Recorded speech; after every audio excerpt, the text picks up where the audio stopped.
সুপ্রিয় মৎস্য শিকারী ভাই ও বন্ধুরা, আমরা একটা পুকুরে আজকে 24 ঘন্টা মৎস্য শিকার করার পর আর একটা পুকুরের সন্ধান পাই। এই পুকুরটা বড়শি শিকারীদেরকে দেওয়া হবে, প্রতি মাছা মূল্য থাকবে 6,000 টাকা। এটার ঠিকানাটা হচ্ছে গোয়াতলা বাজার থেকে, ময়মনসিংহ দুবড়া গোয়াতলা বাজার থেকে একটু দক্ষিণ পূর্ব দিকে, নাম হচ্ছে বলতলি সরকারের দিঘি।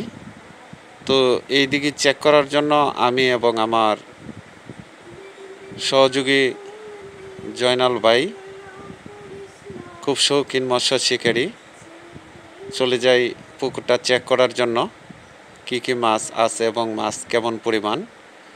তো আমরা অনেকক্ষণ এখানে চেক করছি।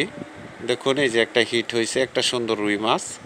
তো রুই মাছ বড় না, ছোট, ঠিক আছে, মাছটা তেমন বড় না, মোটামুটি আর কি, হয়তো বা 300 বা 400 গ্রাম হবে, এরকম বড়। এই মাছের জন্য 6,000 টাকা মাচা মূল্যে জোড়া ছিপ, মানে 2টা ছিপ ফেলানো যাবে।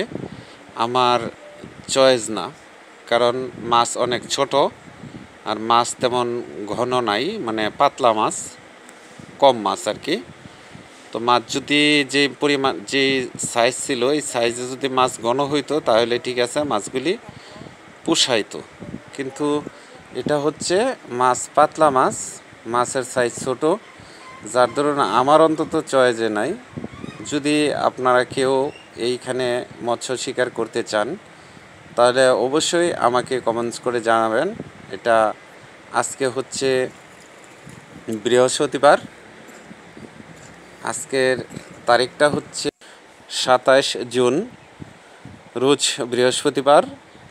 ঠিক আগামী বৃহস্পতিবারে এটা প্রতিযোগিতা চলবে।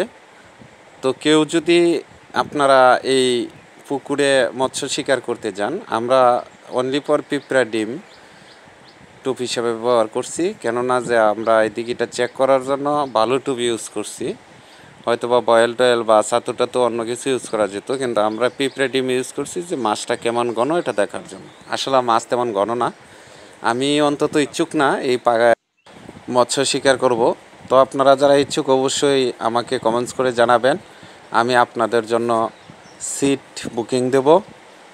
অবশ্যই আপনাদেরকে আমি সহযোগিতা করব। আপনারা লোকেশন অনুযায়ী আসলে আপনাদের ঠিকানা অনুযায়ী আমি নিয়ে যাব। আমি একজন মৎস্য শিকারী, বড়শি এমনি বাড়াতেও বাই এবং বিভিন্ন নদ নদী খাল বিল পুকুরে বাই। তো আপনাদেরকে সহযোগিতা করাই আমার কাজ। আপনারা অবশ্যই আমাকে ইনবক্স করবেন, কমেন্টস করবেন কে কে ইচ্ছুক বড়শি বাওয়ার জন্য। মাছ তেমন গণনা ভাই, আমি আগেই বলতেছি, পুকুর অনেক বড় পুকুর, কিন্তু 20 জন শিকারী নিয়ে পুকুরটা প্রতিযোগিতা করবে। তো এখানে মাছ ছোট, এটা আপনারা নিজেরাই দেখলেন। তারপরেও যারা ইচ্ছুক তারা আমাকে কমেন্টস করে জানাবেন। ধন্যবাদ।